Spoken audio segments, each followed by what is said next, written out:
Male chimpanzees are back. They went to the mountain on the other side to find food and returned in a week. When male chimpanzees come, peace is disturbed and the forest is filled with tension.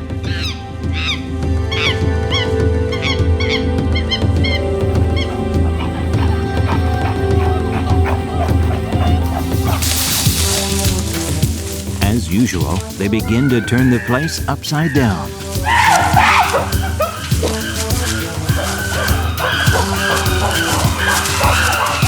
Male chimpanzees announce their arrival by showing off their strength. The ones that are ranked lower or young ones tremble in fear.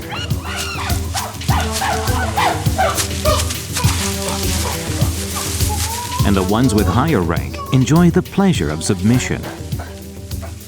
Female chimpanzees come one after another to greet them politely.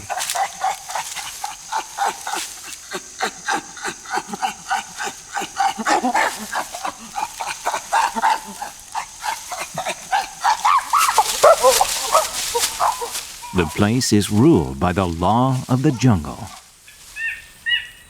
This is the world of male chimpanzees. The chimpanzee in power here is Olofu, who turned 25 this year.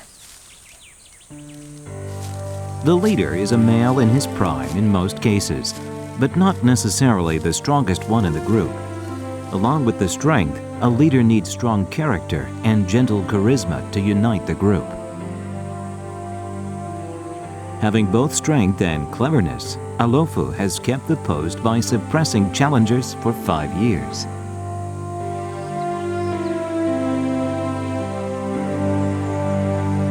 Olofu has a white speckle on the left side of the jaw, and he is relatively generous to young male chimpanzees.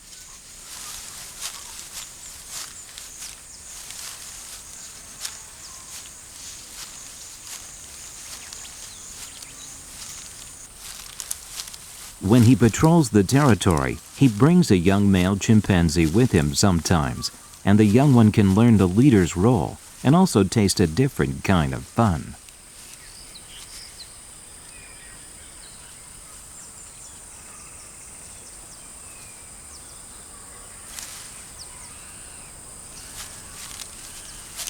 Olofu keeps on stopping while patrolling. He is actually sensing for enemies by the sound.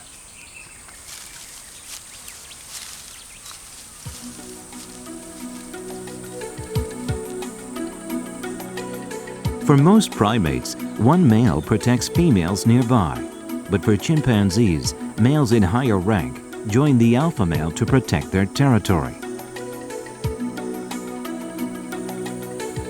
Olofu also has an elite squad. They hang out together most of the time and reassure their bonds through grooming. Sometimes 2 chimpanzees groom Olofu's hair at once. To chimpanzees, grooming is the most effective way to build social relationships.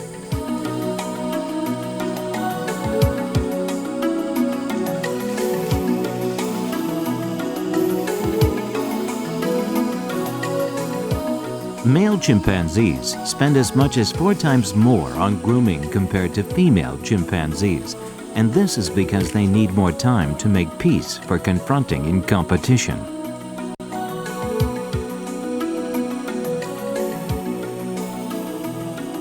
Grooming is the most useful way to gather cooperators and reassure alliances.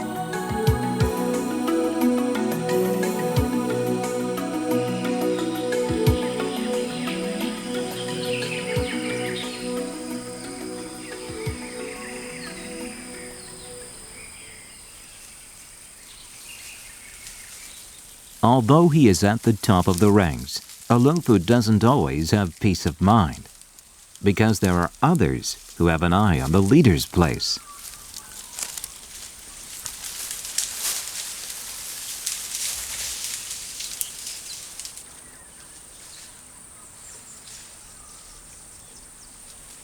and there's one in particular that makes him uncomfortable. It's Pim, the aggressor.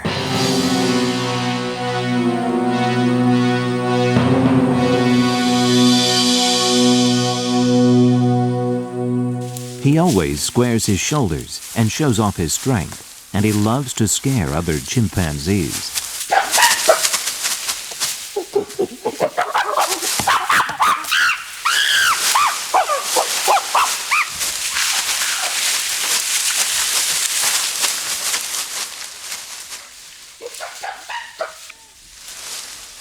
The male chimpanzees are the troublemakers of the forest.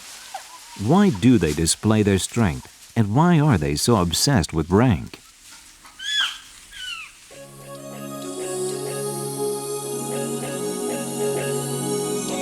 A chimpanzee's average lifespan is about 50 years. From the moment of birth to the last day of their life, male chimpanzees spend their whole life in the group they are born into. The biggest factor to determine their status is their strength.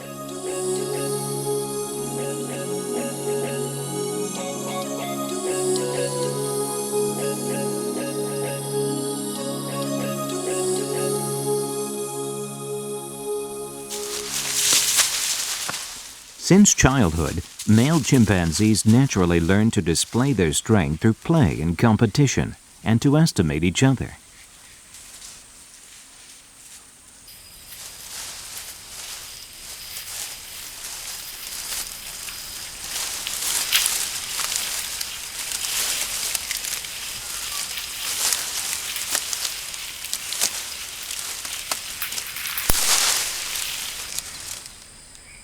Playmates from childhood become strong supporters or competitors over the years, depending on who is stronger.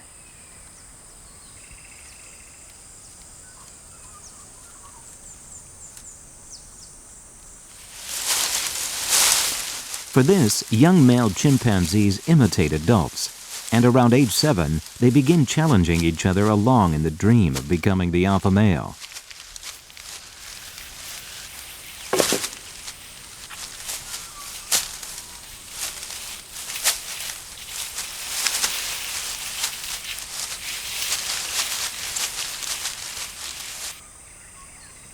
Young male chimpanzees have great interest in the world of adults, but they are incorporated into the ranking system only when they turn 13.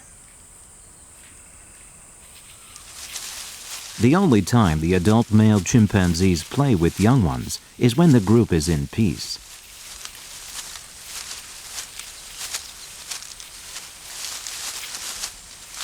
The bad thing about that is that they play wild.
Young chimpanzees under 10 have white hair on the buttocks, and this acts as a warning for adults not to treat them violently.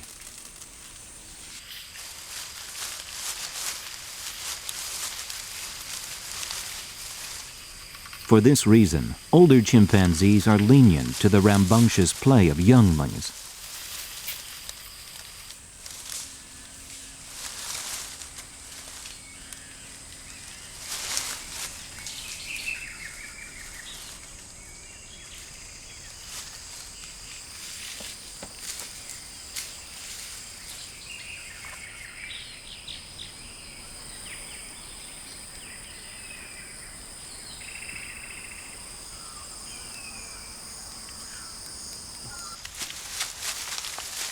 The life of wild chimpanzees in the jungle is a series of challenges and choices. Searching for food is one of them. Chimpanzees spend about 8 hours a day in search of food within their territories.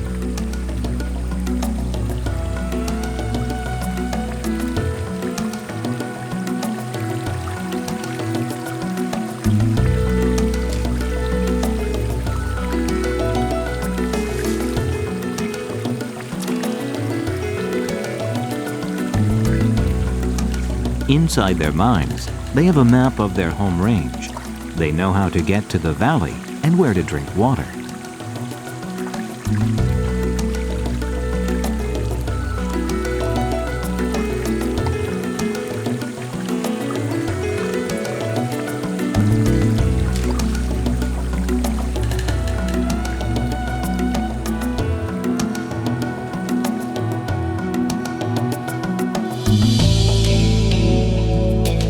Sometimes, a collective life can be as risky as walking a tightrope between peace and conflict. Especially when there's someone like Pim. Pim has been acting up these days. Pim is ranked as the third strongest one among males. And he is desperate for the position of alpha male. Most times, he threatens others for no apparent reason.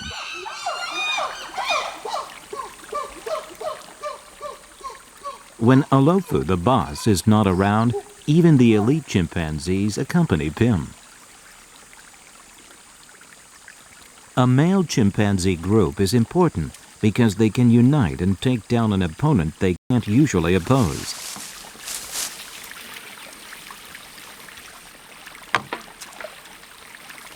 The reason Pim can stand proud now is because he has supporters.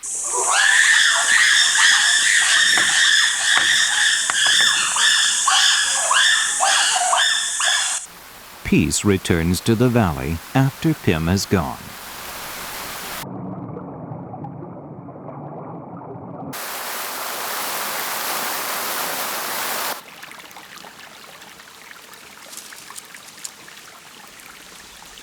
Chimpanzees that are not involved in the competition for power usually move around the forest to find food.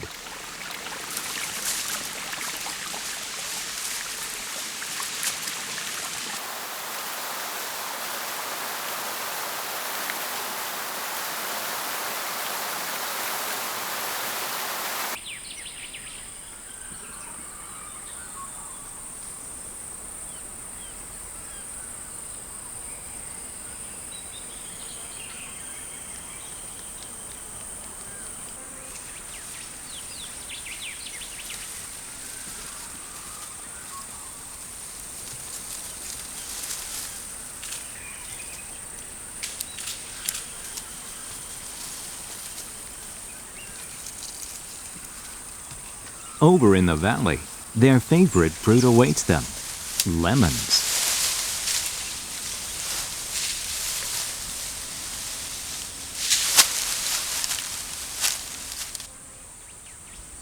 About 60% of their diet is fruit, but lemons aren't the easiest fruit to eat. Here and there are signs of trouble to eat lemons, but it's still their favorite.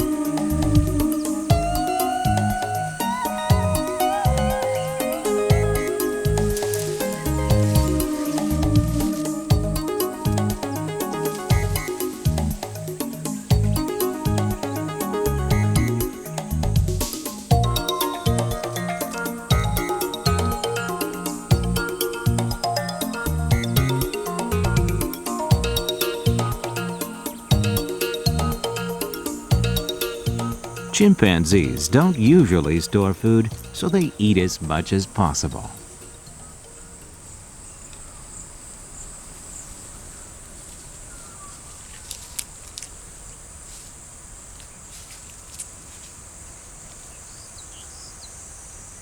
The leader, Alofu, also enjoys a lemon, a little away from the group.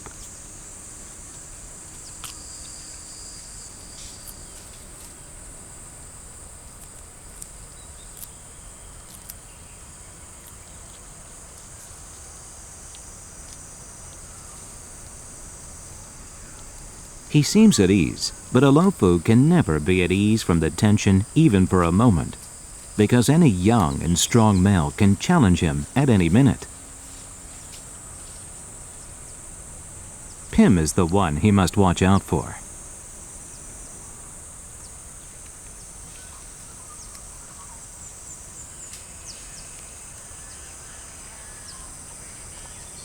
Alofu pulls the branch in front of Pim to show him he is still strong.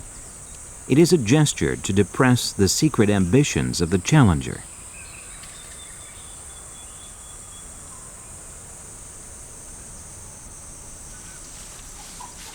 And Alofu's warnings have been quite effective. The forest's biggest bully is still under control.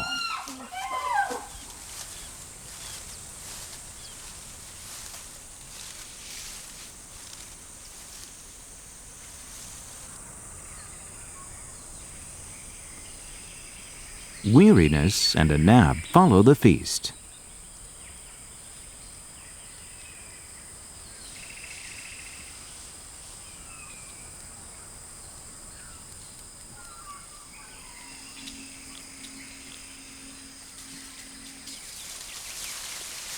After eating their fill, chimpanzees lie down and take a break.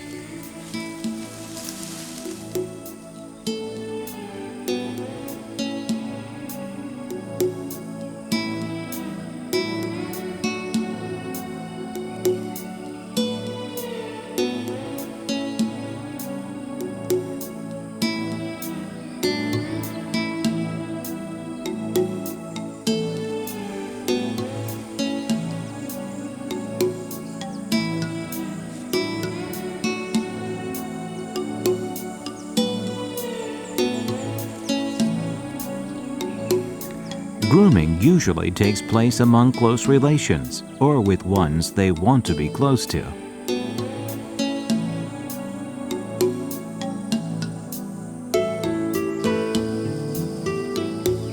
The breaks between searches for food is the time to socialize.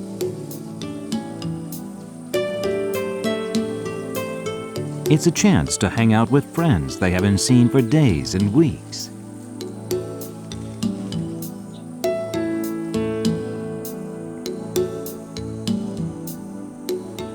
Compared to male chimpanzees that spend their whole life with their native group, female chimpanzees are relatively free to move around. Around 12, when puberty begins, some females leave their group for another, and this is the procreative strategy to bear healthy babies by avoiding incest. When female chimpanzees are in mating season, the area around their genitals swell up like a balloon for about 10 days. And nothing draws more attention from males than big pink buttocks.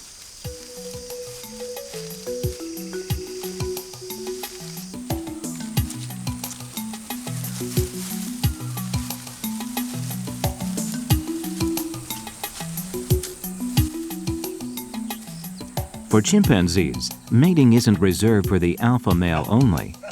The leader allows mating as a reward for cooperation, for he needs a united front to protect the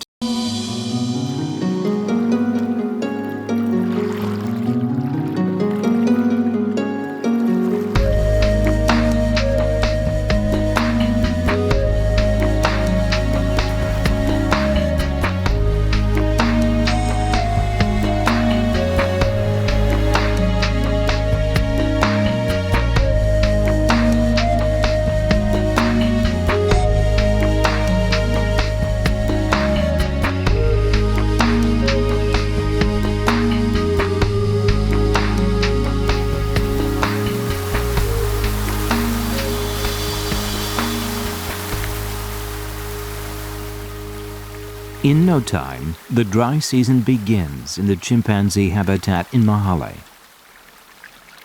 But it wasn't the only season that changed. Alofu went out to patrol alone.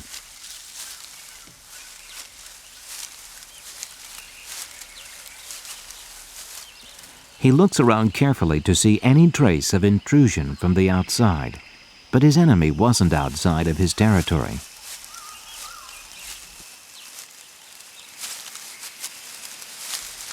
While Alofu was patrolling, a storm was rising among the male chimpanzees.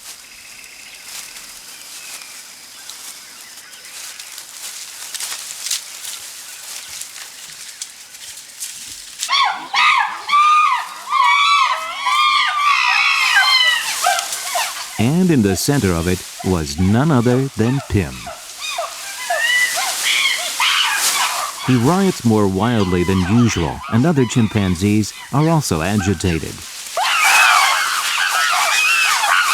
They are overpowered by his behavior and decide to stand by him.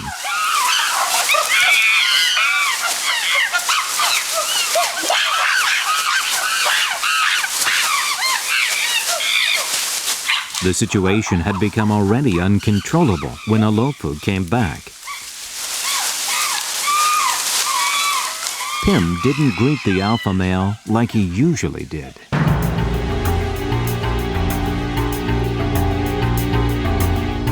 His gestures rather suggested a silent but enormous threat.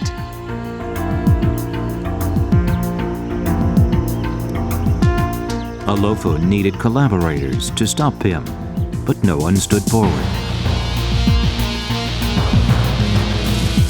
Pim seizes the opportunity and attacks other male chimpanzees randomly to warn Alofu.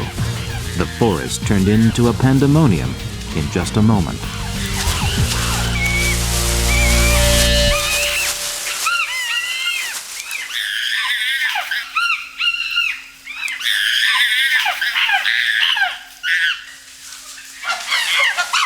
Then Alofu is about to fight.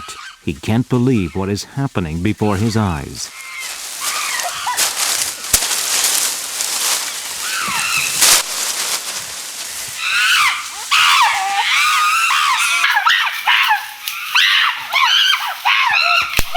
Change took place in a flash. Alofu was driven out and he has given up power to Pim.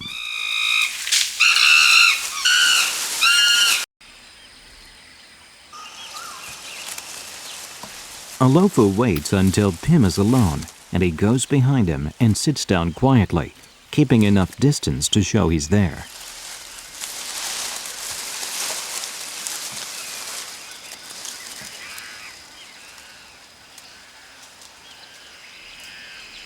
And it was Alofu that breaks the subtle silence between the two and takes action. Pim followed Alofu right away, squaring his shoulders if he is going to browbeat Alofu, and strongly implying threats.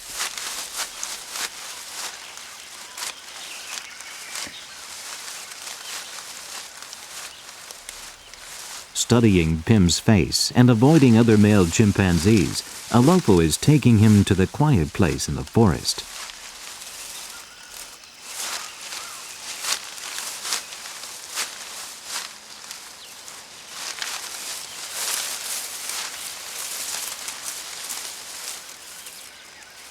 What is he intending to do? Pim follows Alofu, but he turns away his face. This shows fear for the former leader. Alofu also pretends as if he is cool, but 1,000 thoughts are crowding in his mind.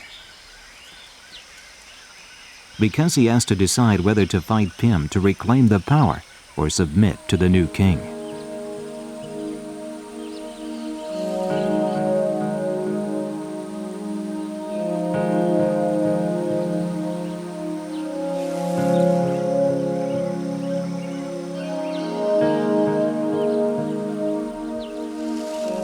After hesitating for a long time, Alofu finally decides.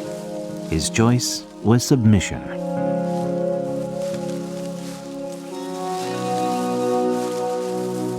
Seeing that Olofu has no intention to fight, Pim began to groom Olofu's hair, as if he was waiting for it.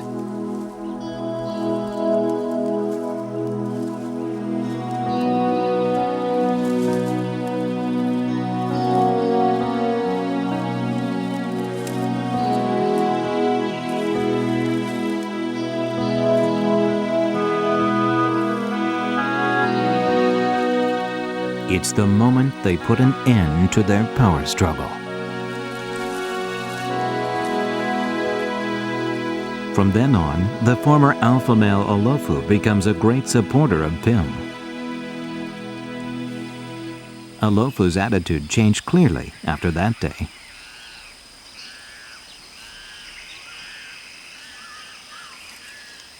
He lowers himself whenever he sees Pim and expresses friendship with a kiss.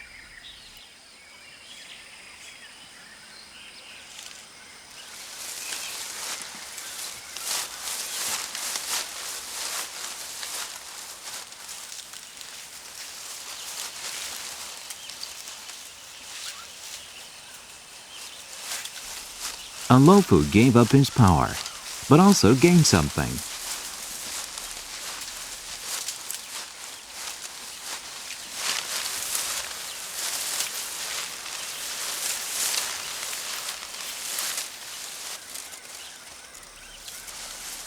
It was unexpected freedom.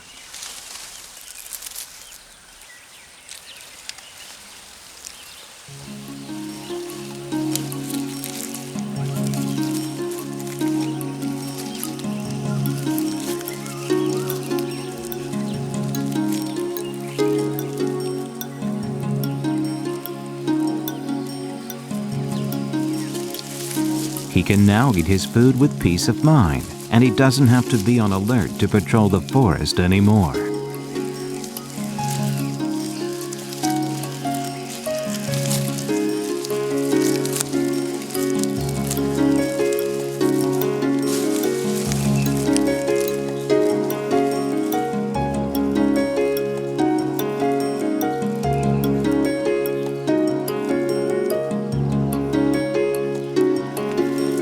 He doesn't have to feel restless about challenges for power.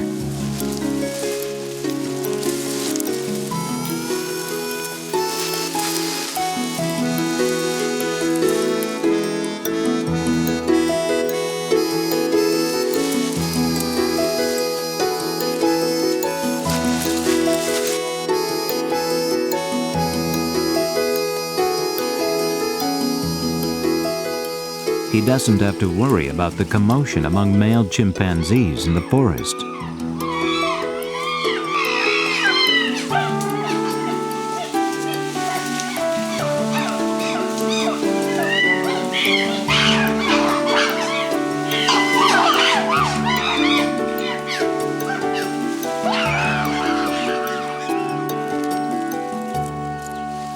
Now, on the other hand, Pim is weighed down with uneasiness and is in fear all the time. For that reason, Pim goes around the forest with his hair on end all day.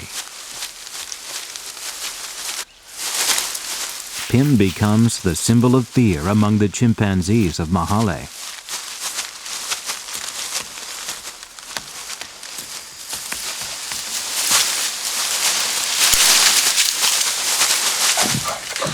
For the fear of other males challenging him, he shows off his power unnecessarily many times.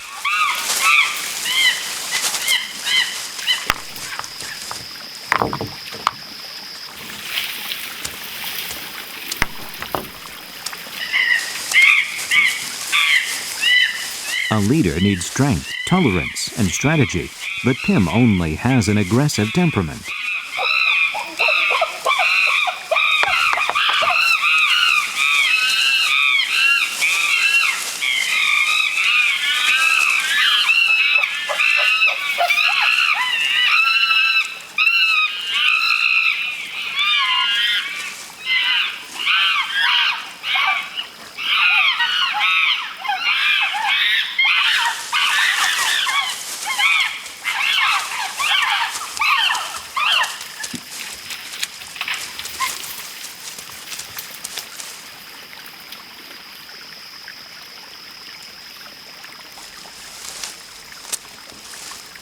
The male chimpanzees that follow Pim and Olofu also feel uncomfortable watching him at a distance, because Pim's rage can explode toward them at any time.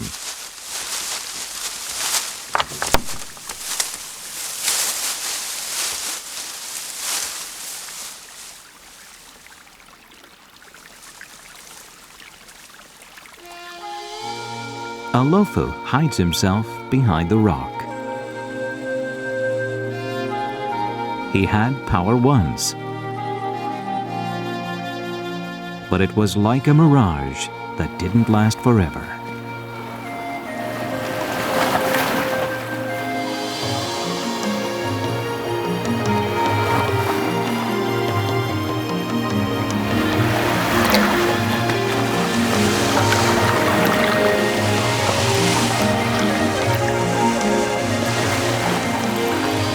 Pim, the subjugator, spends every day in fear.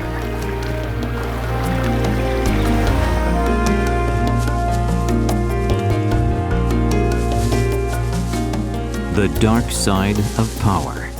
Somewhere in the forest of Mahale, young male chimpanzees are building up their strength every day to prepare for the fight over power.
Those visiting the savanna of the Serengeti in the May dry season will see an unforgettable sight.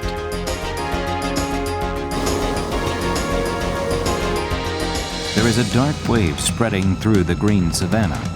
It is a grand parade of 1.5 million gnus. The gnus are migrating to the north.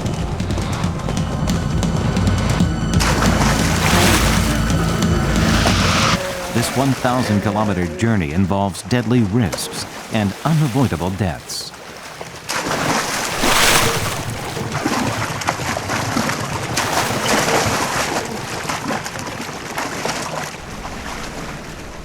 This great migration has been repeated for 2.5 million years, and it is the most significant drama nature can create.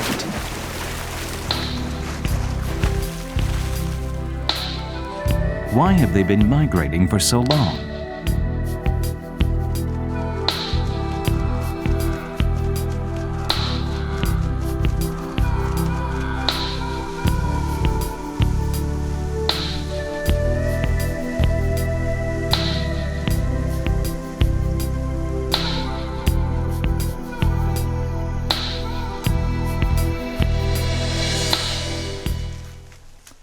There is only one reason animals hurry in this savanna.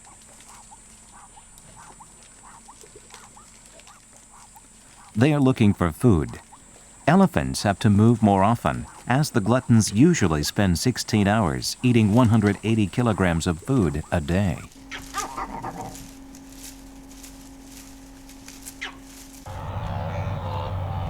Grass covers the vast savanna, but it disappears as 2.5 million grass-eating animals pass by.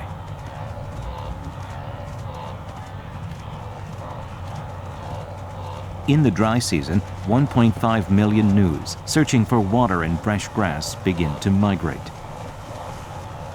This long journey begins in the savanna of Serengeti, Tanzania, and it continues for 4 months until they reach Masai Mara, Kenya. Unwelcome companions also join in the journey. They are the meat-eaters that prey on gnus.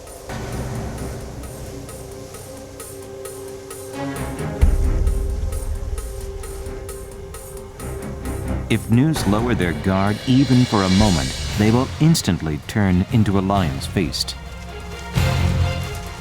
A gnu looks like a slow animal, but it has excellent senses of sight and smell, typical of grass-eating animals, and they run fast. But these abilities don't always keep them out of danger. This gnu ran into a shrewd hunter, and it died a tragic death before beginning the journey. The lion is smacking its lips with the tenderest of the gnu's meat.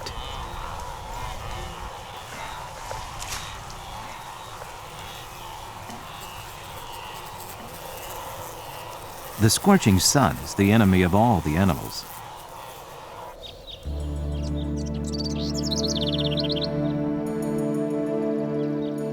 The dry season in the savanna is without a drop of rain. Puddles dried up, grasses are losing moisture.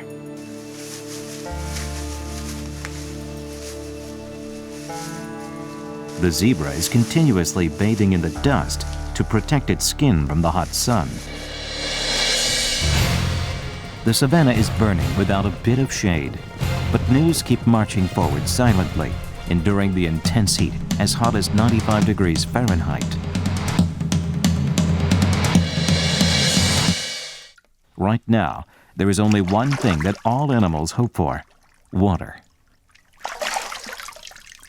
Elephants, which drink about 200 liters of water a day. The king of all beasts, lions. Nothing can survive without water.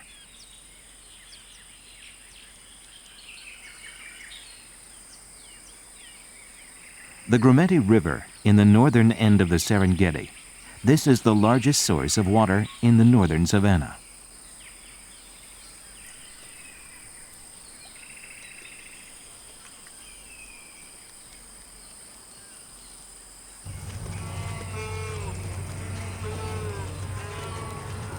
After 2 months, the gnus arrived at the Gombe River. The sound of gnus wailing in thirst. The Nile crocodiles in this river notice that it's time.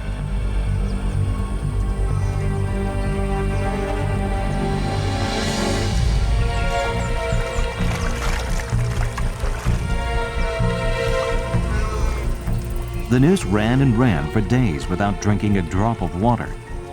The smell of water is making them more impatient, but a sip of water can end their life.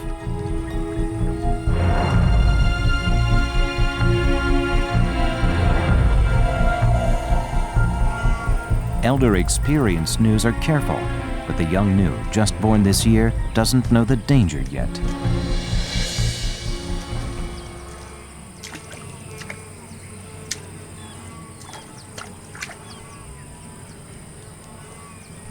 The sound of sipping alerts them. The gnus quickly crowd into the riverside.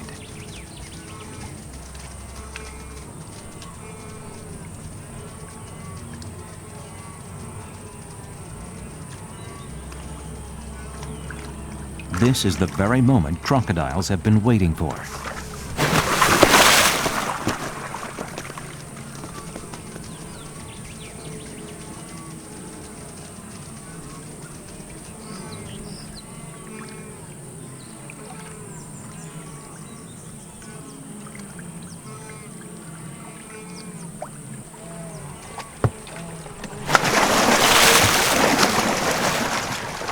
The first victim, it was a helpless young gnu.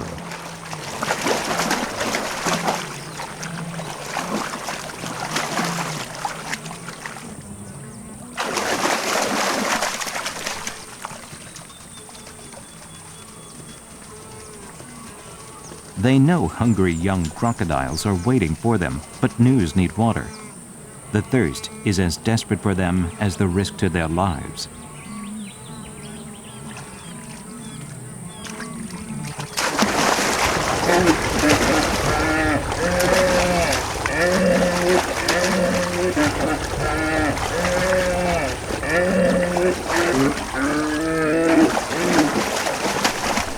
A narrow escape from death, only possible for a strong mother gnu. As time goes by, more crocodiles come. With eyes on the top of their heads and the nostrils facing the sky, crocodiles can stalk their game very closely without being discovered.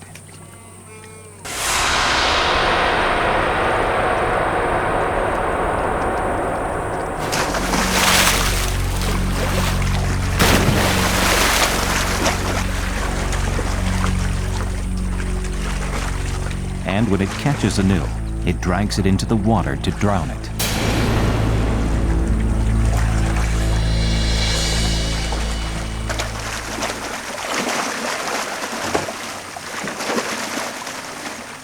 When the gnu dies, a savage carnival begins.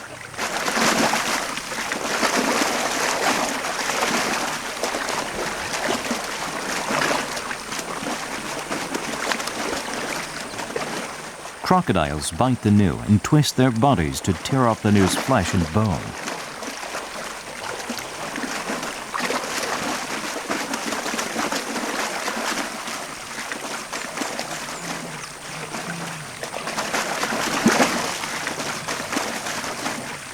In a moment, the gnu is torn into pieces as the crocodiles continue to fight each other to have more meat.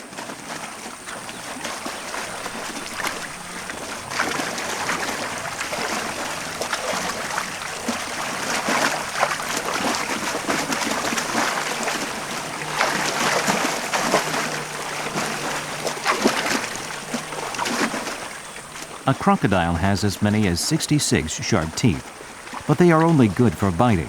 They can't chew well, and they swallow the entire bite of meat whole.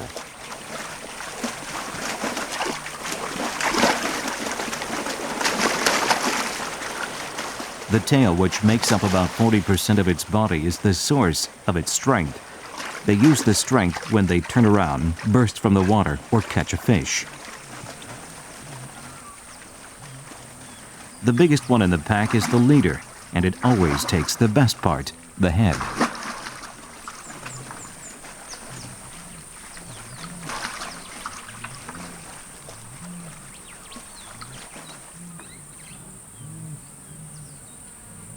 But not all of the crocodiles have had enough. The crocodiles have waited for this moment all year round, surviving on little fish, and they are not easily satisfied.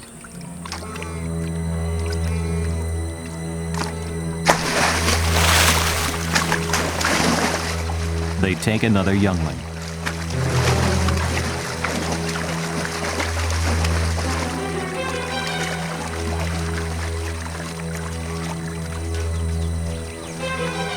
Facing the deaths of their kin right before their eyes, gnus step back in fear.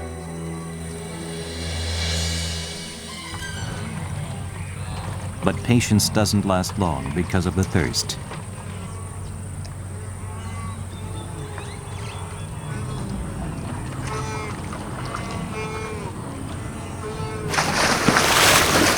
A fairly large gnu is caught by its ankle.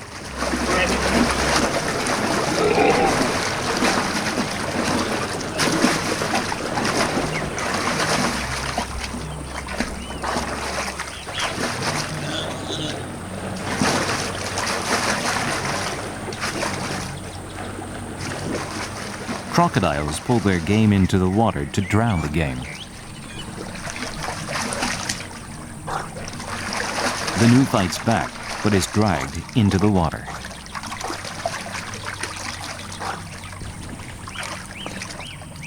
In a minute or two, it will drown to death.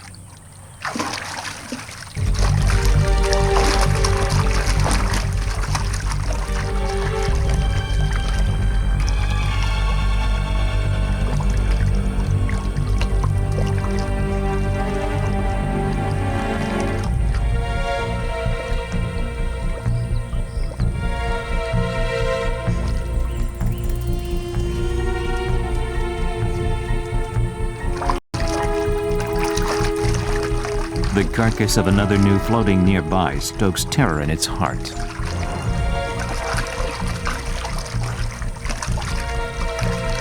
But no matter how hard it struggles, it can't free itself from the crocodile.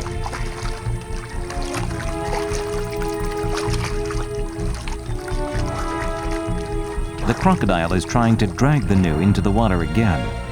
The gnu will lose more power in the deep water. The crocodile is the smartest and most patient animal among large reptiles.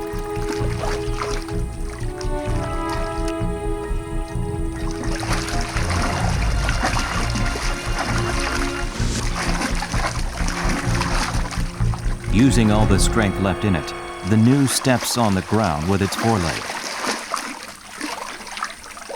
On the ground, the gnu has an advantage.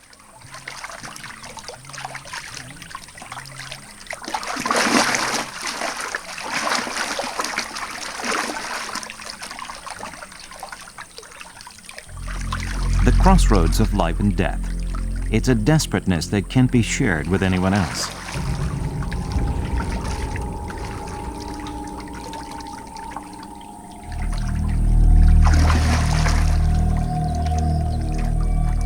Its companions give up hope. They begin to leave one after another.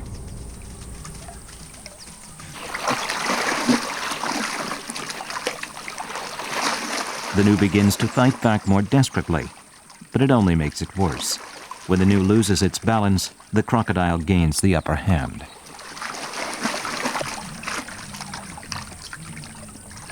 The gnu is being dragged further into the water. The time to give up its life is drawing near.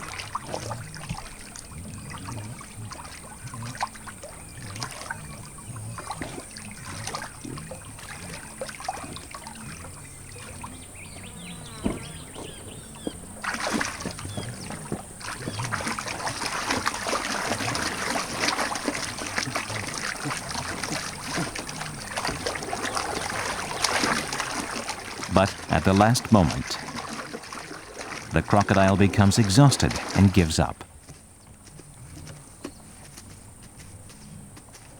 It was a life or death struggle for 30 minutes. Sometimes the instinct to survive is stronger than any power in the world.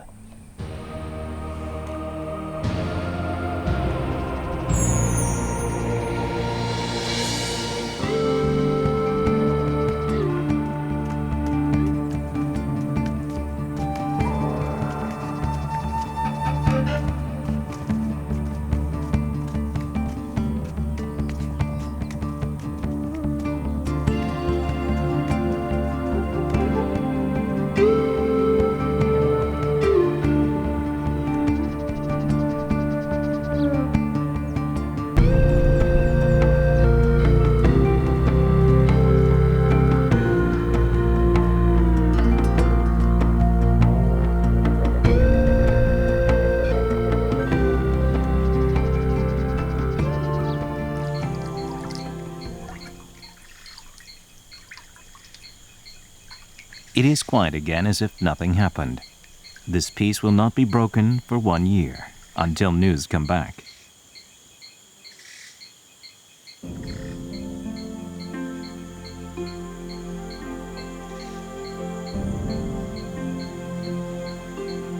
After eating their fill, crocodiles cool down by opening up their mouths to let out their body heat.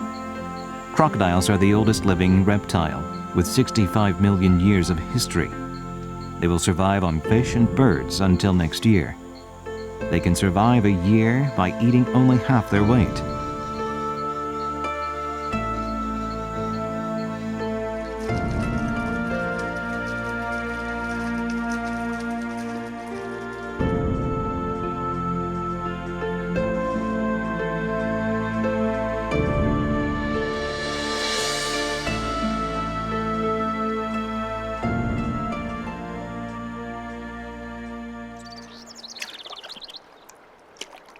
Hippos can be found anywhere there is a river, lake, swamp, or water in the Serengeti. Hippos live in groups, and as many as 100 hippos live together in a place near water during the dry season. Hippos are known for the size of their mouths, but they are better known as great divers. They can stay underwater for as long as 5 minutes. Hippos spend much time in the water to prevent their skin from drying up from the scorching sunlight. This one blows its smell in the faces of others. It's protesting that they are in its territory.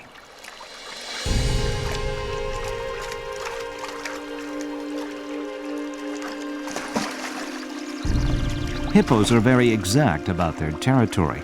Two Tommies step into the territory not knowing about the territorial division, and a hippo attacks one of them immediately.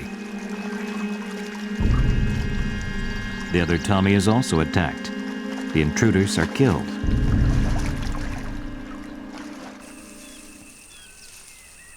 Hippos will attack anything that steps into their territory, whether a lion or a man, but they are peace-loving animals that usually feed only on grass.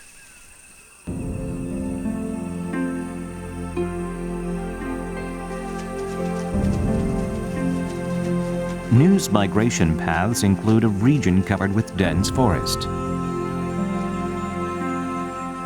Taking a good rest under the cool shade of trees, it is the joy of the journey that they haven't had for a long time.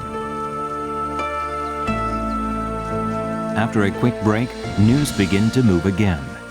They move up to 16 kilometers a day. The news move in a group of hundreds or thousands, and this parade extends up to 40 kilometers sometimes.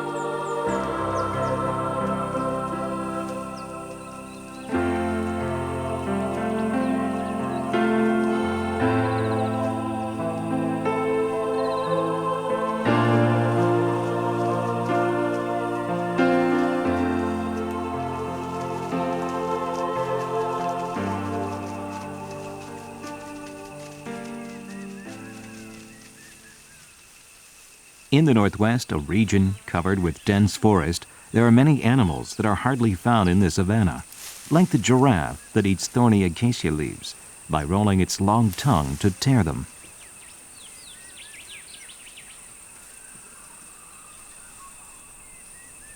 The giraffe's neck is about 2 meters long, but it has only 7 bones, just like humans.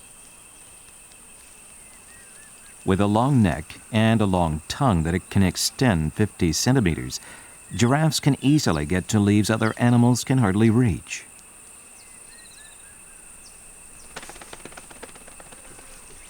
Baboons also live in the acacia forest, like giraffes, and they are busy eating up fruit of sausage trees.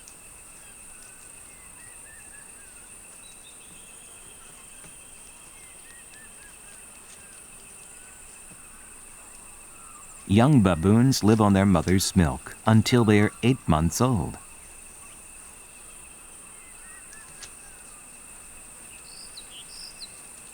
Young baboons begin to ride on their mother's backs in a unique way as early as 6 weeks after their birth. Another animal that loves trees is the savanna monkey.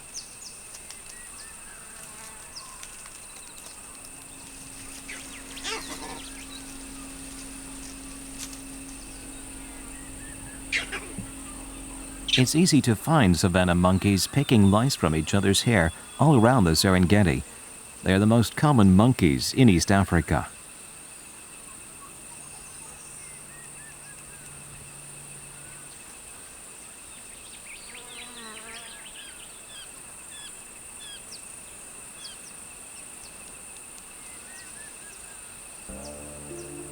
The mongoose is a type of animal that lives in the rocky areas around the savanna.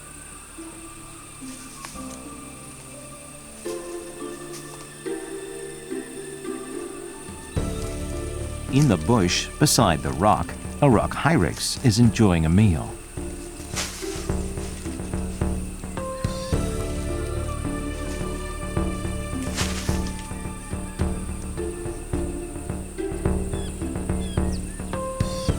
A mongoose family and the rock hyraxes are living in groups around this rock.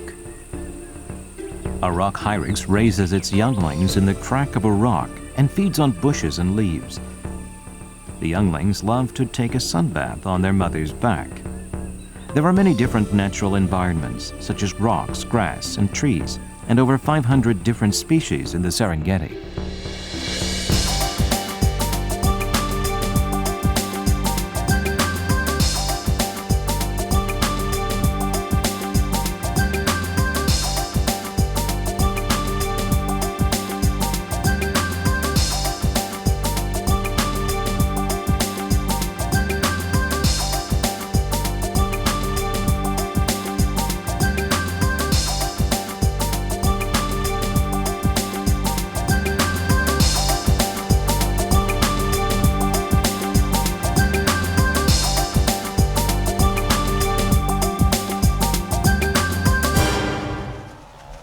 Gnus begin their journey in groups of hundreds, and they join other groups on the way, forming a huge group of thousands and millions, which cover the savanna in black. It's been 4 months since they started their journey north. They reach the Mara River in the borderland between Tanzania and Kenya. The place on the opposite side of the river is their final destination.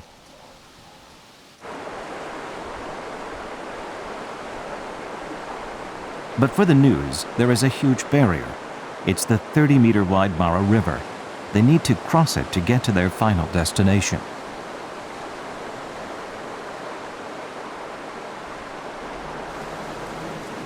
The dark wave of Gnus quickly crowds the riverside. The sound of the rough stream discourages them, but they can't give up now after the long journey.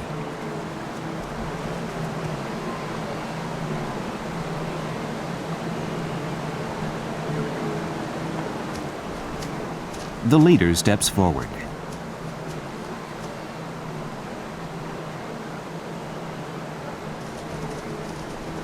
It estimates the current and the breadth of the river. While the leading party is held back in front of the river, more Gnus keep coming into the riverside. The leader braces itself again and tries to find the narrowest spot of the river.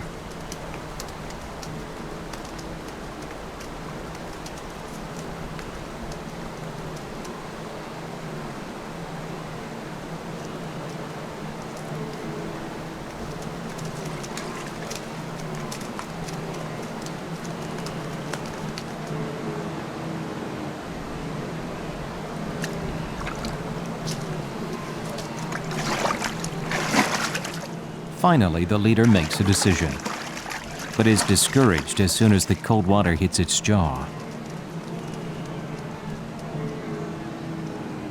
The herd seems to wait for the leader to jump into the water.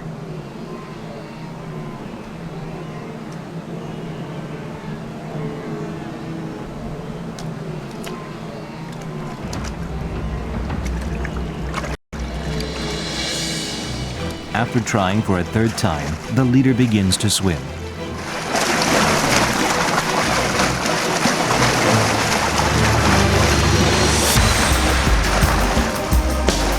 Following their leader, all of the Gnus begin to rush into the water.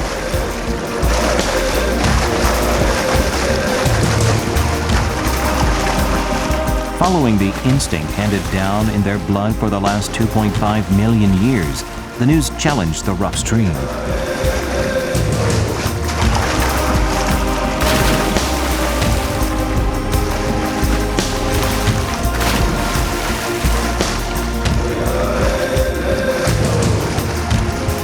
Thousands of Gnus crossing the river through rough waves are one of the greatest spectacles on Earth.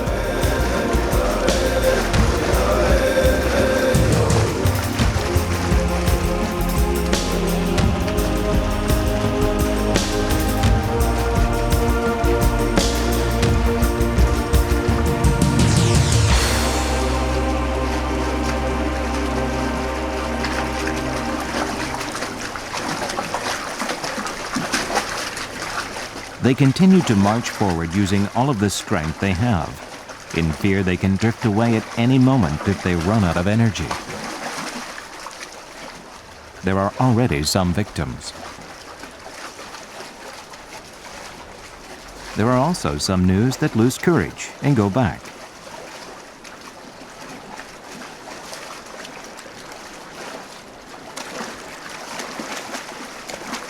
But those who march forward to the end will be rewarded for the fruits of their labor.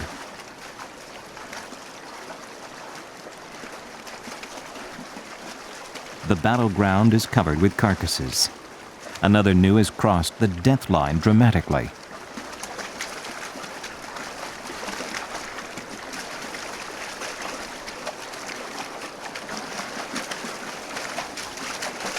The other side of the river is just a step away, but they still have to fight the fast current.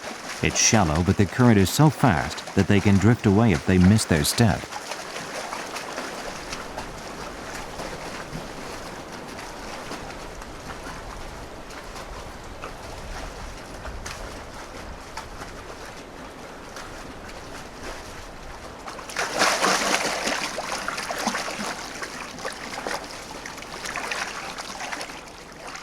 The young gnu seems utterly exhausted. It's desperate to get out and is fighting hard, but it's only sinking deeper into the river.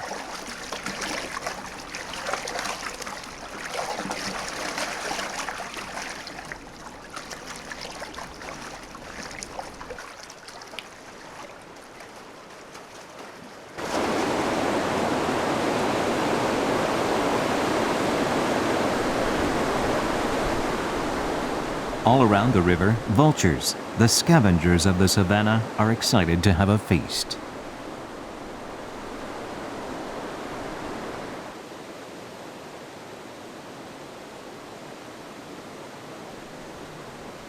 To the long Mara River, new herds of gnus are arriving all along the river. This place is even more dangerous, and they need more courage.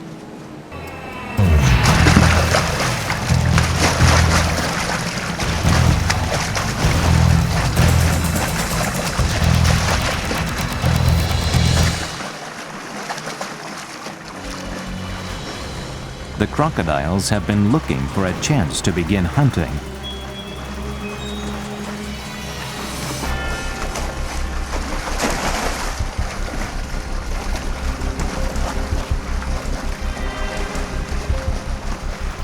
A gnu is caught by a crocodile, but many other gnus are able to cross the river because of its sacrifice.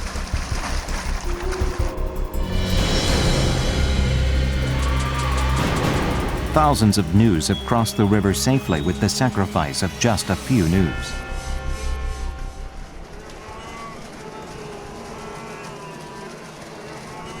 And there are some gnus returning from the leading herd. They lost their family while crossing the river.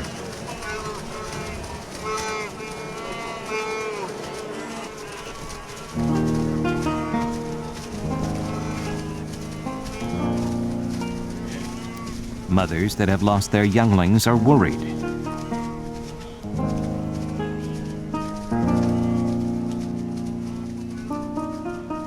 Younglings look for their mother.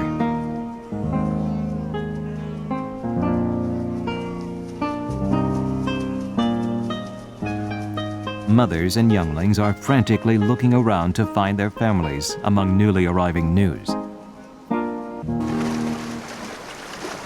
There is nothing that stops this grand march. They would run down a precipice as deep as 5 meters without hesitation.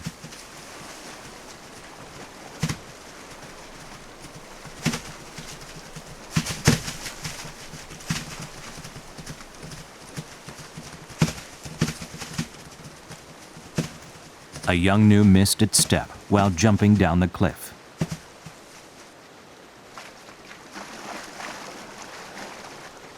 The mother comes back looking for her youngling through the slope beside the precipice.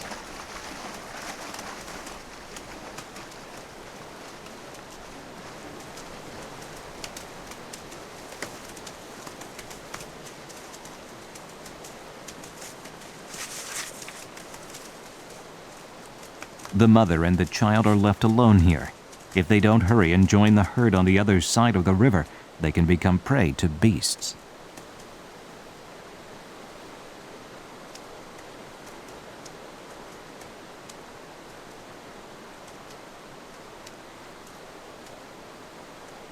Crossing the river alone takes much more courage.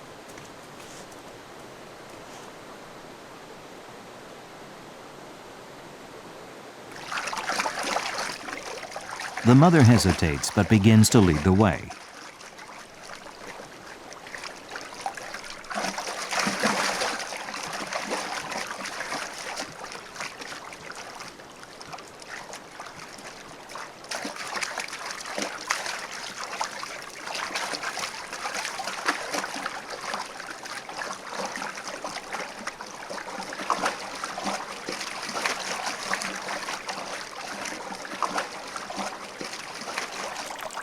A crocodile attacks the mother.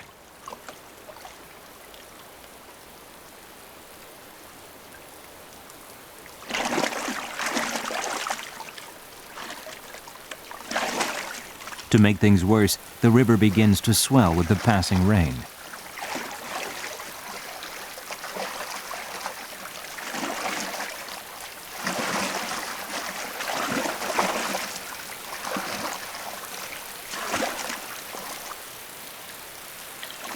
But for some reason, the crocodile gives up in the middle of the struggle. The new has survived by the skin of its teeth, but the leg bitten by the crocodile is completely broken. The pain is extreme, and that it could bring about shock, but the mother continues to move forward to the herd. The only thing in her mind is her youngling.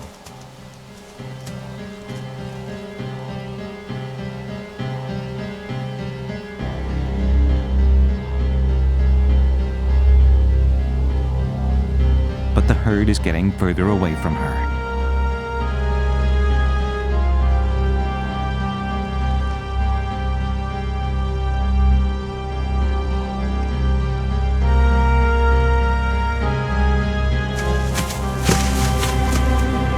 But the pain and despair become a mortal wound for the mother.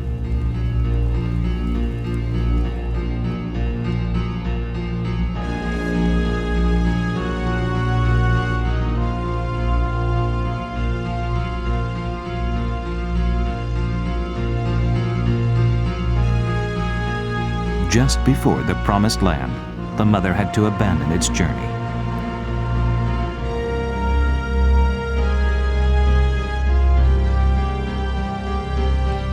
Finally, the final destination of the journey is in sight. It was such a long and tough journey.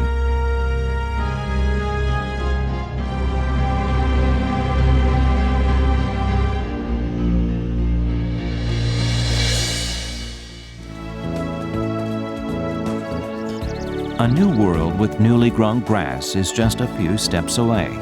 To come to this land, they have traveled for many hours, risking their lives.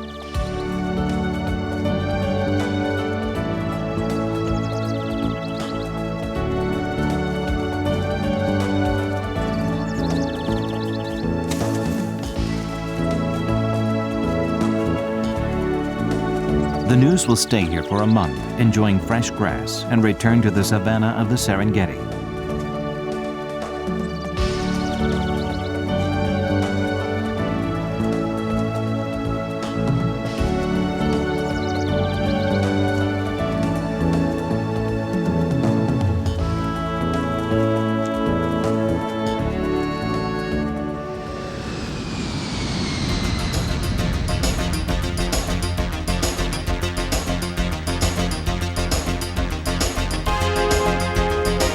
After 1.5 million gnus and 250,000 zebras leave, the savanna of the Serengeti falls into calmness.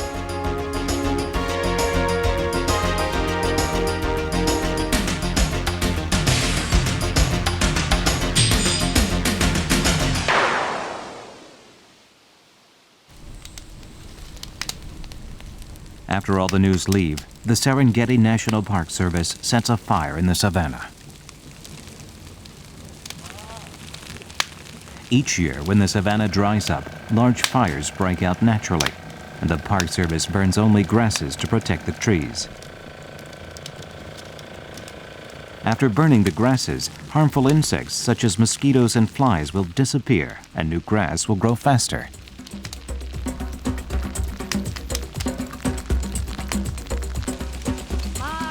The wilds of the Serengeti have been preserved with the help of these delicate efforts.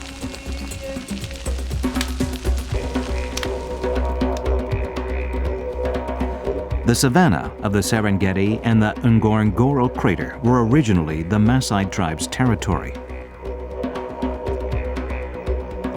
Ngorongoro is a huge crater that is about 30 kilometers square large. It is surrounded with a 600-meter tall cliff. A number of wild animals are preserved, so it is called the department store of animals.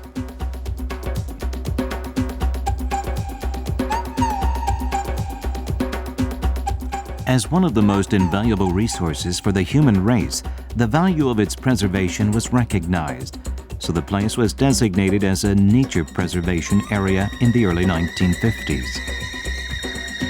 Following that, the park authorities moved the Maasai tribe that lived inside the crater to outside of it. Maasai culture involves the custom of warriors hunting lion to prove their bravery. Today, lion hunting is prohibited, but their custom still remains a ritual.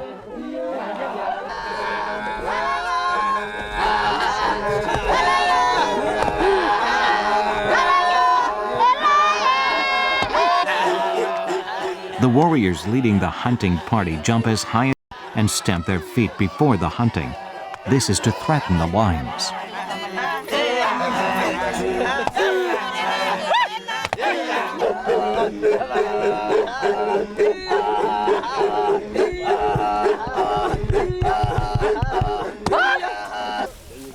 A long time ago, the Maasai had to fight with nature in order to survive, but now they are learning how to live within nature.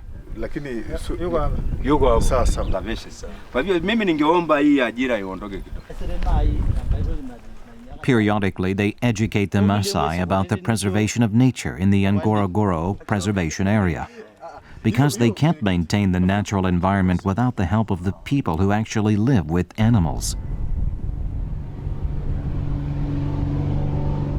When the dry season begins, the Serengeti National Parks managers are busy.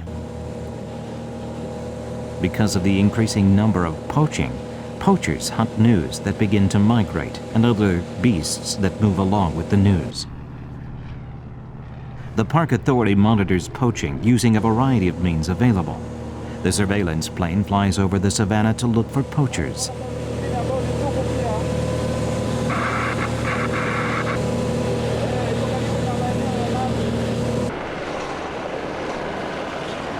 When they find poachers, they contact the main office and rangers are dispatched immediately.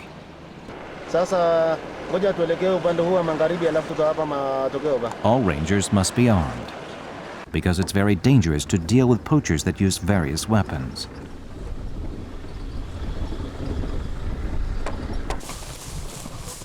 The sweeping of poachers is close to a military operation. It's difficult to catch poachers who are organized and use various methods. The leader found a trap.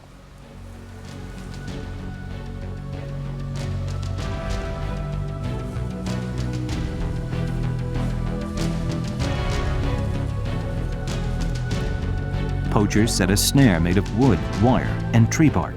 They are trying to catch the animals coming to eat leaves or grasses.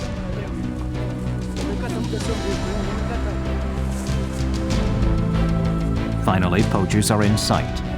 In the Serengeti, the struggle between poachers and watchmen, the chased and the chaser continues.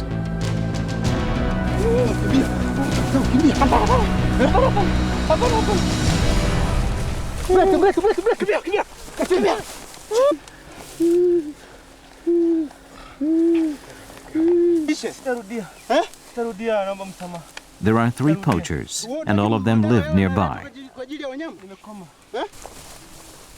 Poachers set up a hideout in the savanna and stay there for a while to prepare the meat of poached animals and skin and dry up the animal's skin. They poach because of poverty. The kind of poaching which is done in Tanzania is for food.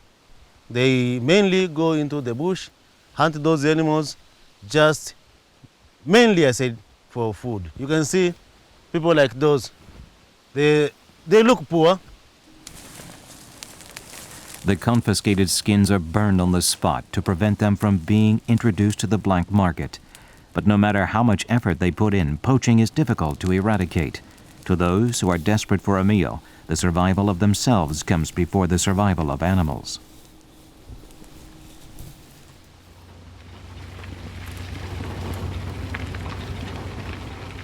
A quarter of the territory is designated as a nature protection area in Tanzania, and they have been emphasizing the importance of animal protection nationwide. The park frequently invites young students to the savannah for an on-the-spot learning experience. Children can watch wild animals and learn the ecology and how to protect them. Children who learn about and understand nature will grow into people who love nature even after they grow up. Mbuga yetu ya Serengeti ni maarufu tunajivunia, wageni wote mnakaribishwa, mje muione inavyopendeza. Mbuga yetu ya Serengeti ni maarufu tunajivunia.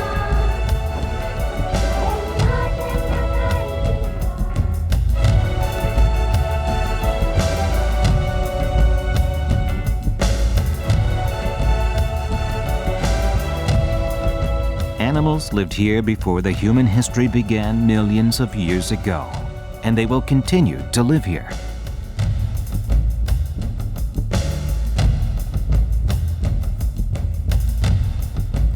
The Serengeti. It is the greatest heritage that nature has given to the human race.